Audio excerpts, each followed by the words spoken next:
Amigos, bienvenidos a nuestro canal de Living in Miami, Florida. Esta tarde tengo un gran invitado con nosotros, Michael Merino. Es abogado, tiene su oficina legal en Miami desde hace más de 25 años y se especializa en la representación de extranjeros que invierten en bienes raíces en los Estados Unidos. Bienvenido, Michael. Gracias por la invitación. Perfecto. Bueno, vamos a hacer una serie de preguntas para poder resolver un poco las dudas de las personas que quieren invertir en Estados Unidos, especialmente personas de Latinoamérica. Se habla mucho sobre la privacidad. La pregunta es, ¿se puede adquirir propiedades y activos de manera anónima en Estados Unidos? Sí, todavía es posible poder adquirir propiedades y negocios sin tener que divulgar el nombre de los accionistas en el récord público y principalmente lo hacemos a través de estados como Delaware, Wyoming, Nevada, que por sí son los nuevos paraísos fiscales. Que por muchos años eran Panamá, Islas Vírgenes y las Islas Caimanes, pero ahora por razones que tienen que ver con leyes de transparencia. Ahora los Estados Unidos se ha convertido en el nuevo paraíso fiscal y específicamente esos estados. Perfecto. Dentro de lo que mencionas ahora, ¿qué tipo de privacidad se puede asegurar? Cuando tú hablas con un cliente, ¿qué tanto le puedes asegurar su privacidad? Bueno, sí hay es importante mencionar que hay una nueva ley que se llama el Corporate Transparency Act, que es una ley de Estados Unidos que es muy reciente, que habla de transparencia y pues el gobierno federal, si quieren mirar a ver quiénes son los accionistas, lo pueden hacer, pero el público, que incluye también pues personas afuera de los Estados Unidos, personas adentro de Estados Unidos, gobiernos afuera de Estados Unidos, no pueden averiguar quién es el dueño de una compañía. Entonces, por ejemplo, si tienen X compañía en Delaware y tú vas a Delaware a mirar a ver quién es el dueño de esa compañía, no lo vas a poder descubrir, excepto si tienes una orden de corte donde lo tienen que divulgar, o si es algo que tiene que ver con una investigación del gobierno, por ejemplo. Pero por lo general es muy difícil descubrir quién es el dueño de una compañía que es dueño de un inmueble o de un negocio aquí en Estados Unidos. Perfecto. Una vez se establece la compañía, ¿cómo se puede proteger un inversionista contra una demanda? Digamos que ya va a comprar un inmueble, ¿cómo se puede proteger? Y bueno, la primera línea de defensa siempre es un buen seguro.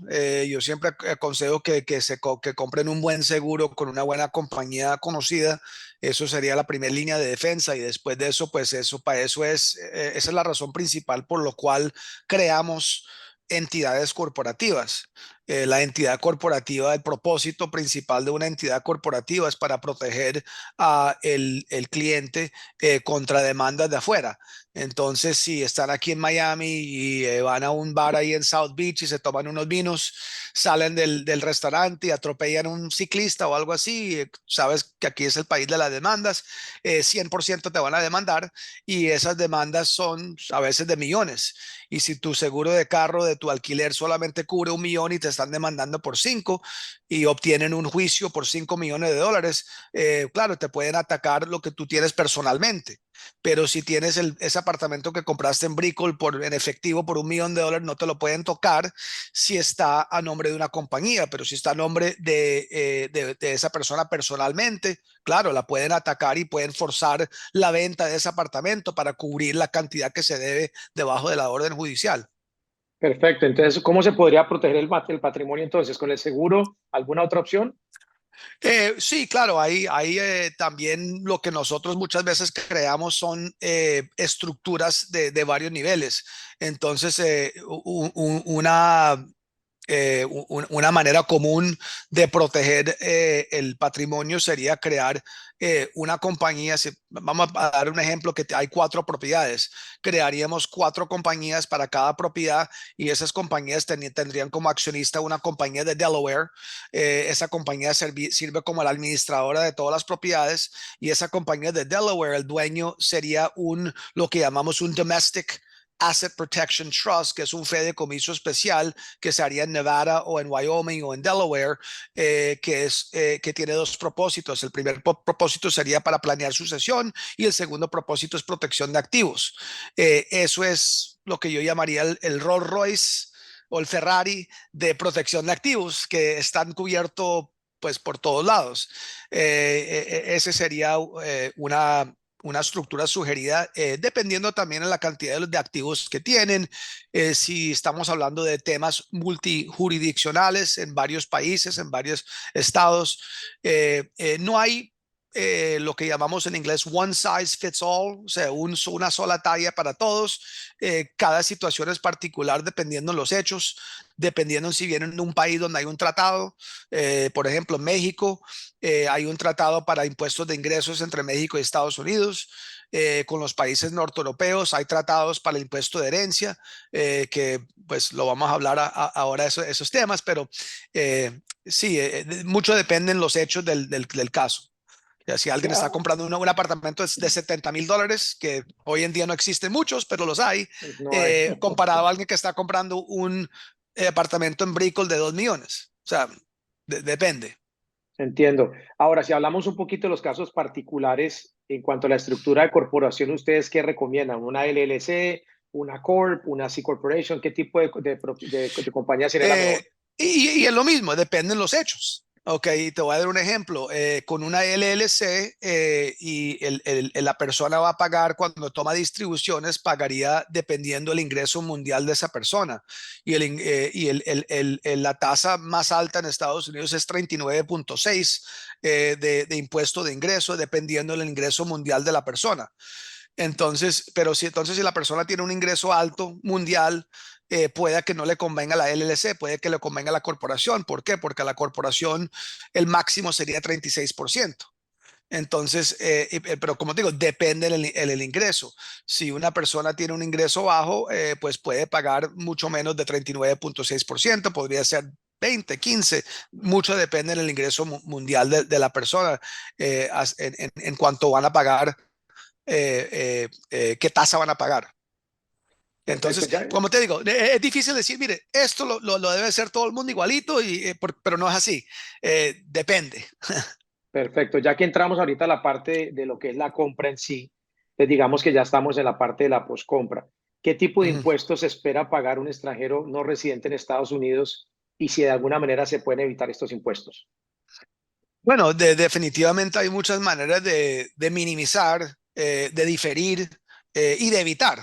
Ok, dependiendo de qué estamos hablando. El extranjero también, como todos, van a pagar un impuesto sobre la propiedad, que llamamos los impuestos sobre la propiedad, que se pagarían anualmente al condado de donde está la propiedad. Y eso normalmente está basado en más o menos un 2% del valor de la propiedad, aproximadamente. Ese es un impuesto que pueden esperar a pagar. Y después, depende, si estamos hablando de una propiedad que es una segunda vivienda, pues no hay ingresos donde pagar, o sea que no pagaría realmente nada hasta que vendan la propiedad. O sea que si uno tiene una propiedad como una segunda vivienda, no hay impuestos de ingresos, o no hay un impuesto que uno va a pagar anualmente. ¿Por qué? Porque no hay ingresos. Si estamos hablando de una propiedad donde hay ingresos, como te digo, va a depender si es una corporación o si es una LLC, pero básicamente podrían pagar entre o sea, 15% hasta casi 40% en ingresos, dependiendo en el ingreso mundial. Y aquí tengo, por ejemplo, una persona ganando, que es casada, ganando entre 40,000 y 86,000 dólares anualmente, podría pagar un ingreso del 22%. Y también aquí es donde también es importante tener un buen contador, donde pueden deducir los gastos de la propiedad para pagar menos impuestos. Hay un mecanismo donde uno puede elegir ser tratado como negociante, la W8SI, que es un formulario del tesorero de Estados Unidos, y declarándose como negociante, pueden deducir todos los gastos para pagar el impuesto sobre la cantidad neta y no el ingreso bruto. Ok, entonces hay ciertas tácticas que se pueden usar para, como te digo, minimizar impuestos. De diferir, eso ya sería cuando una persona, por ejemplo, va a vender la propiedad. Hay un impuesto sobre el capital ganado, sobre la cantidad que se ganaron en el negocio. Eh, y un punto importante, es importante entender, realmente todos los impuestos menos uno, el extranjero, el colombiano, el brasilero, el ecuatoriano pagan lo mismo que paga un americano, que pagan tú y yo como Ujú. residentes y ciudadanos, pagan el mismo impuesto. El único impuesto realmente que es diferente es el impuesto de herencia. Y el impuesto de herencia sí es bastante pesado para el extranjero porque es el 40% del valor del inmueble en el momento de muerte y solamente te dan una exención de $60,000. O sea que si tienes una propiedad de $1,000,000, te da una exención de 60 en el momento de fallecer, entonces 940,000 estaría expuesto al impuesto de herencia, que sería 40%, más o menos unos $380,000. Ok, ese impuesto se puede evitar legalmente y total. Ok, pero el resto de los impuestos, el extranjero no paga nada diferente de lo que paga el residente americano o el ciudadano americano, excepto que la única diferencia que hay cuando una persona, por ejemplo, vende una propiedad es que hay el tema de FIRPTA. Y FIRPTA es una ley federal que básicamente significa The Foreign Investment in Real Property Tax Act, que es una ley que básicamente le pusieron la obligación al comprador de la propiedad a retenerle al extranjero que está vendiendo un 10 o un 15%. Pero ese 10 o 15% no es un impuesto. El 10 o 15% es una retención. Fíjate que es como un depósito, que es como un depósito que tú vas a dejar como extranjero cuando tú vendes. ¿Hasta qué? Hasta que el tesorero de Estados Unidos puede determinar la cantidad del impuesto que se va a cobrar, porque puede que haya una pérdida. Y ese 10 o 15% que te retenieron se te va a devolver. Pero si el impuesto son 10,000, pagas los 10,000 al tesorero y te devuelven la diferencia. Esa es realmente la única diferencia fuera del impuesto de herencia, donde un extranjero lo tratan un poco diferente, pero el impuesto es el mismo, pero la retención es algo particular al vendedor extranjero. Perfecto. Bueno, igual en todas partes del mundo la gente paga impuestos por sus propiedades. Yo también escuchaba mucho la forma de diferir con la famosa 1031. ¿Qué es la 1031? La 1031 es un mecanismo, una ley que permite que un inversionista pueda vender una propiedad y en vez de pagar el impuesto, ese capital ganado que hemos hablado, pueden usar el impuesto que normalmente pagarían al tesorero de Estados Unidos y usarlo para adquirir otra propiedad. Hay ciertas reglas muy específicas y estrictas con respecto a esa ley. Entonces, si soy un extranjero, un colombiano que quiere vender una propiedad donde yo la compré en el año 95 y ahora voy a tener una ganancia de $1,000,000, en vez de yo vender la propiedad, pagar el impuesto, yo puedo vender la propiedad, coger la plata que yo me gané de esa propiedad, transferirla a un fiduciario, una compañía especializada en retener esa plata, y tengo 45 días para identificar otra propiedad. Ok, yo identifico la otra propiedad, yo entro a un contrato, el momento del cierre, la plata que tiene el fiduciario la transfieren al agente de cierre, cierro con esa plata y no pago impuestos. Ok, Ok, ese es el mecanismo. O sea, es una manera de diferir impuestos, no es una manera necesariamente de evitar impuestos. Creo que quede claro eso. Excepto, y esto es un punto importante, eh, aquí hay una ley que permite que el valor de la propiedad en que lo compró una persona, por ejemplo, que fallece más adelante, es que la compró, por ejemplo, un apartamento en Brickell por $100,000 y ese apartamento ahora tiene un valor de $1,000,000. Ok, si yo como el dueño colombiano, yo fallezco, ok, no estamos hablando del impuesto de herencia, eso realmente es otro tema, pero si yo fallezco, mis herederos, y esto es presumiendo que el impuesto de herencia lo tenemos ya manejado y no es problema. Mis herederos van a recibir esa propiedad al valor del mercado de hoy.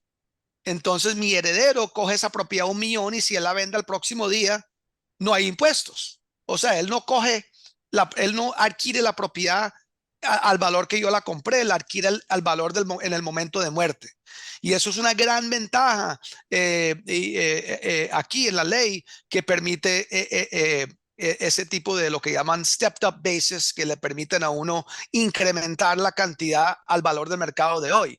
Y te explico eso en el contexto del 1031. ¿Por qué? Porque con el 1031, si yo compro una propiedad por 100 y la vendo porque tengo una ganancia de 300, yo después adquiero otra propiedad y yo sigo metiéndole a otras propiedades. O sea, en vez de vender y coger la plata, yo sigo haciendo 1031, donde estoy metiéndole a otras propiedades. Si yo he diferido $1 millón de impuestos, ese $1 millón de impuestos se desaparece cuando yo le doy esa propiedad a través a mis herederos. Okay. O sea que lo bueno de la ley aquí es que las leyes aquí son muy favorables al inversionista de bienes raíces. Hay muchos beneficios. Perfecto. Ahorita hablabas de la 1031 y hablabas que había un lapso de 45 días. Primero quería preguntarte si la propiedad tiene que ser de igual valor o no creo que acepte menor valor, uno. Y dos, en caso de que la persona no la pueda conseguir en 45 días, ¿se puede hacer una extensión en la 1031?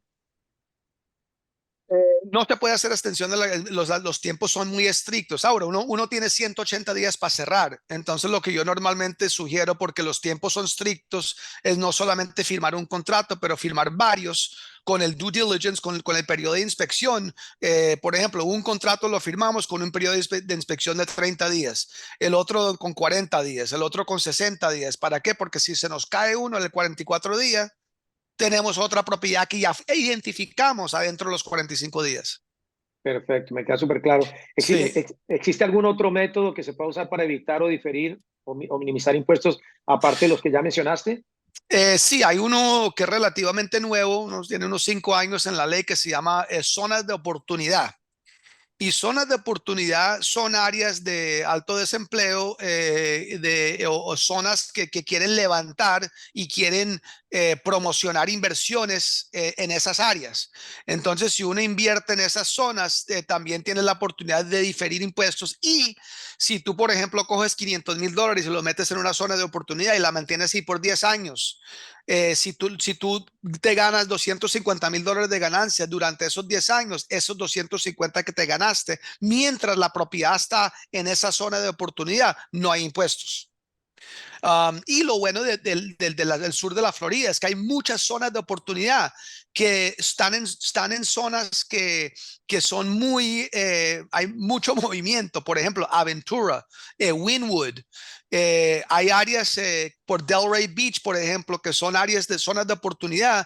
Y uno piensa, bueno, o sea, son malas zonas, no, pero son zonas que están desarrollando y se están levantando y explotando. En Fort Lauderdale también.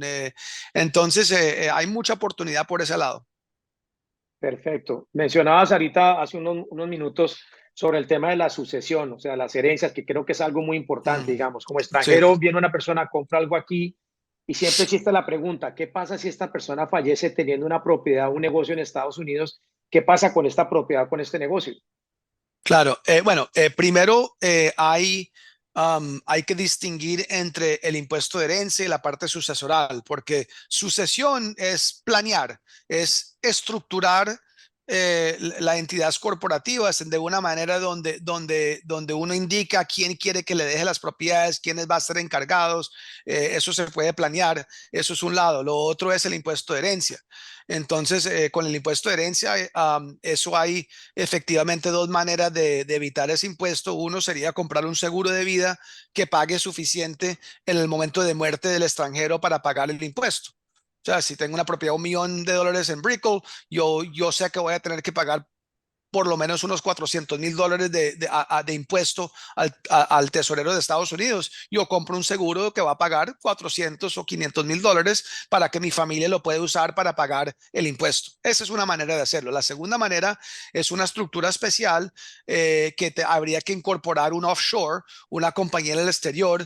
Y tengo muchos clientes colombianos donde hemos usado una sociedad anónima simple de Colombia para ser parte de la estructura para evitar ese impuesto de herencia. Entonces, eso es una de las cosas que yo creo que la gran mayoría de extranjeros no saben que hay ese impuesto y están sorprendidos cuando lo peor pasa, alguien muere y le quitan el 40% de su inversión. Entonces, lo importante entender es planeando el tema. Lo pueden evitar totalmente y legalmente. Ahora, la parte sucesoral es otra cosa. Y con la parte sucesoral hay varias maneras de manejar la sucesión. Uno podría hacer un testamento, aunque con un testamento igual la familia del que murió tendrían que ir a corte aquí para administrar, comprobar el testamento y contratar abogado y lo que llamamos el tema de probate. Ok, esa es una manera. Hay otra manera que se llama un Lady Bird Deed, por ejemplo. Un Lady Bird Deed es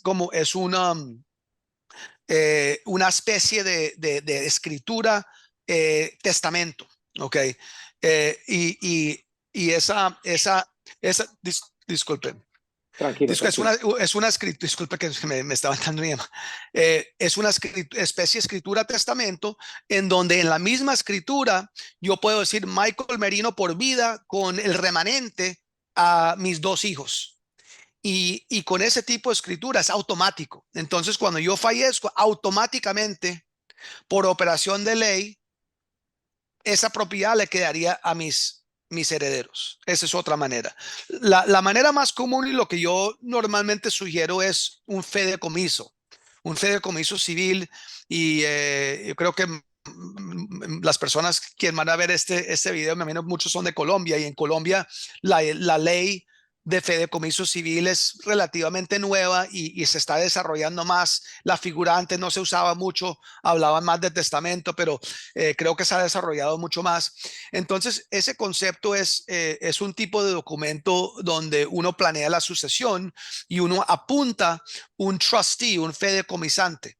Por ejemplo, si yo fallezco, yo quiero que mi hermano sea el fideicomisante. Si él no puede, va a ser esta persona, y esas personas van a seguir instrucciones específicas en ese documento de cómo manejar las inversiones.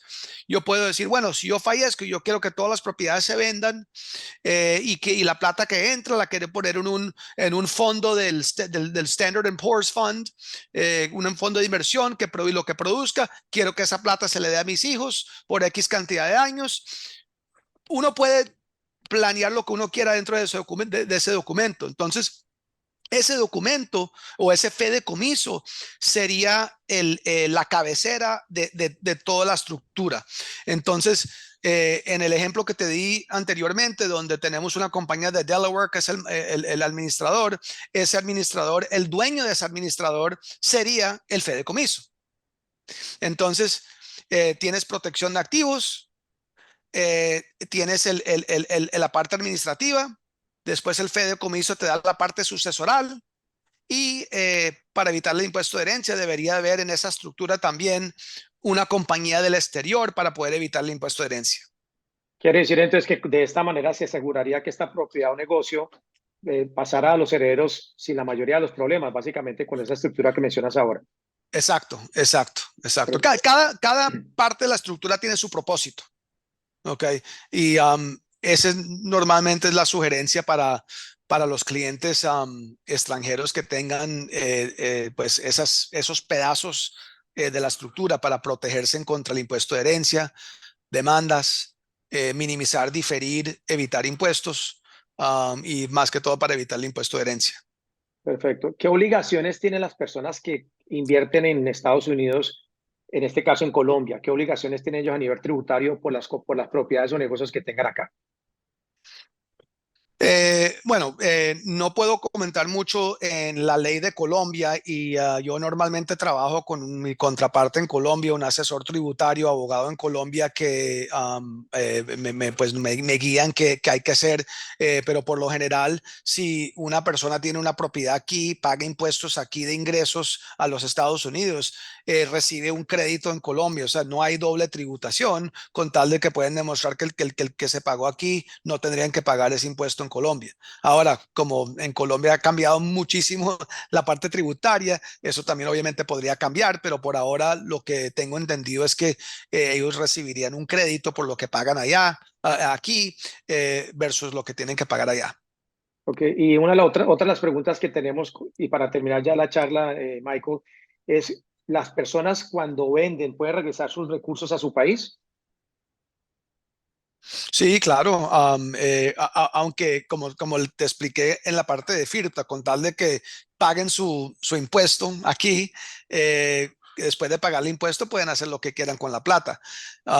Y pues el procedimiento que tienen que seguir en Colombia referente a reportar ese dinero y ese ingreso, pues como te digo, lo voy a diferir a los asesores en Colombia. Pero sí, claro, se pueden volver a traer la plata a Colombia y mucho inversionista que yo tengo, clientes míos colombianos, sí cogen las rentas que las reciben en dólares y las mandan ahí a Colombia, que o sea, ese es lo normal. Perfecto, Michael. Y ya para cerrar, ¿alguna recomendación especial que tú le darías a una persona que está invirtiendo por primera vez? No aquel inversionista que ya tiene varias inversiones, sino una persona nueva, una persona que apenas va a hacer su primera inversión en Estados Unidos. Sí, pues lo primero sería tener una persona, un profesional de bienes raíces como usted y como tu equipo, que conocen el área, tienen un buen equipo de asesores, porque, o sea, y como ven, hay muchas cosas que uno tiene que mirar y evaluar antes de hacer la compra. No es súper complicado, pero sí siempre es importante hablar con un profesional y con un abogado que conoce temas de extranjeros, con un buen contador que les pueda ayudar durante el tiempo que tienen la propiedad. Entonces yo creo que el consejo más importante es asegurarse que están bien asesorados, con un buen equipo de corredores de bienes raíces y un buen abogado que conoce los temas tributarios y legales del extranjero y sobre todo el colombiano.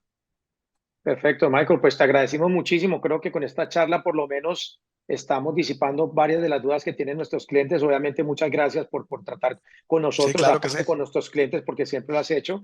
Te damos muchísimas gracias por esto y te damos muchas gracias por el tiempo que nos has Claro dedicado que sí. a esta llamada. Quedo a sus órdenes y cuando si quieren organizar otra charla, con mucho gusto lo hacemos. Perfecto, Michael. Que esté muy bien. Feliz Ok, tarde.